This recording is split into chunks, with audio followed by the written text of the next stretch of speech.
going to Japan really solidified my interest in fermented food. It's such an integral part of their diet and their culture.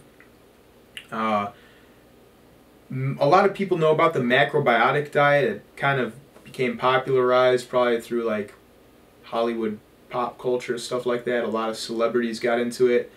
Not surprising because it is probably one of the best diets for you, but you need other stuff in your diet too, I think.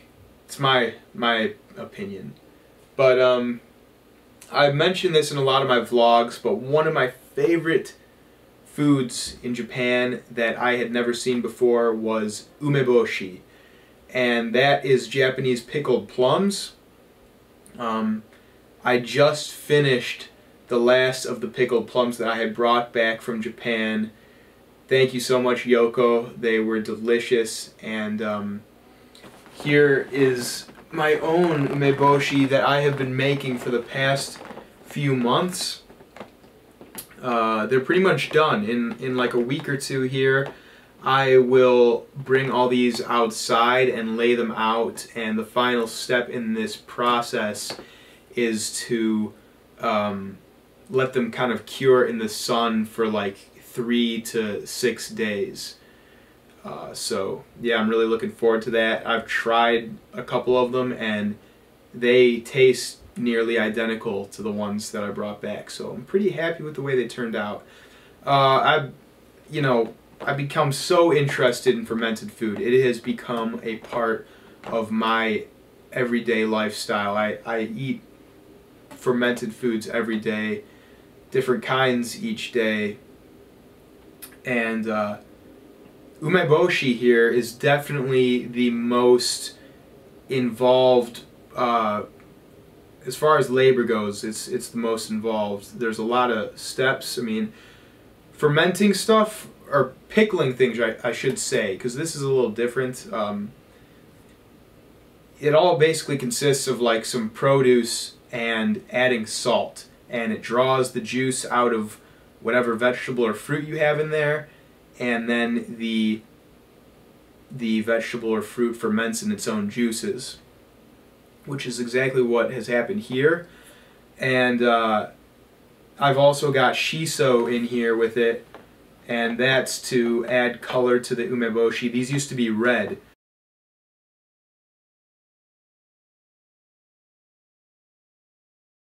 But the Shiso is a deep red leaf, and that was probably the hardest part for me because I couldn't find that stuff anywhere in America.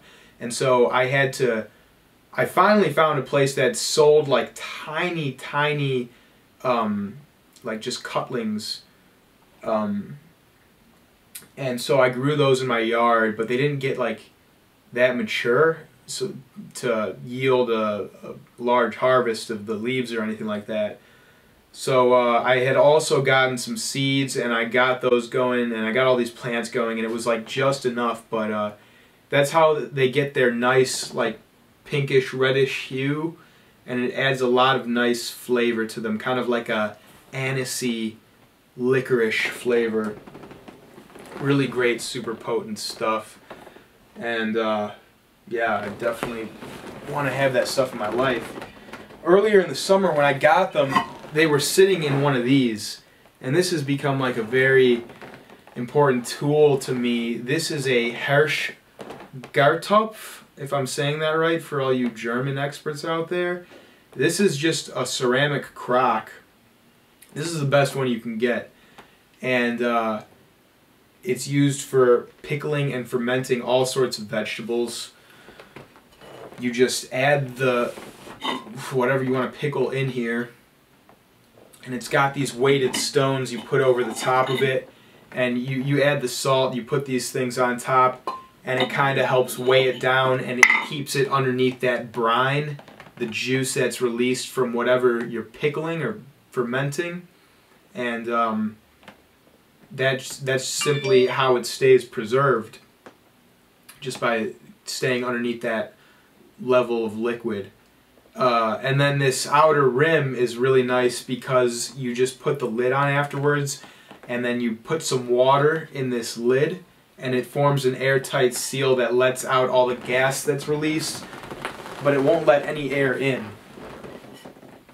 And that's what I had the Umeboshi sitting in for like 2 months, and then I took them out and added them to this jar with the Shiso, and now they're in like the final stage. And my plan is, yeah, in like a couple weeks here, once I see that there's like a 4 or 5 day stretch of just bright sunny days, I'm gonna bring them outside and let them sit out in the sun all day long. I've also made some sauerkraut, and I'm making pickles right now. I've got some traditionally lacto-fermented pickles in another crock that I've got in the basement. It's actually like more than double the size of this one. It's really big. And yeah, I'm looking forward to seeing how those turned out, and looking forward to fermenting more foods. I really want to make more Japanese fermented foods. Earlier in the summer I made amezaki, which is like a fermented rice beverage. It's kind of like a porridge, but you add some water and it becomes like a nice thick kind of like, not really grog. It can become grog if you let it ferment a little longer and it gets slightly more alcoholic, but amezaki is just really nice and sweet. It tastes like very, very sweet rice pudding in like a liquid kind of form. It's really great. One of my hosts, Madoka Uno, if you're watching this, thank you. That stuff was amazing, and I finally figured it out, and plan on making more of that. I want to make my own miso, but I want to make like a really large amount of it, like a few gallons, and so I don't want to mess it up, and I just got a book on that, so I'm reading up, so when the time comes, I'm going to be making some killer miso.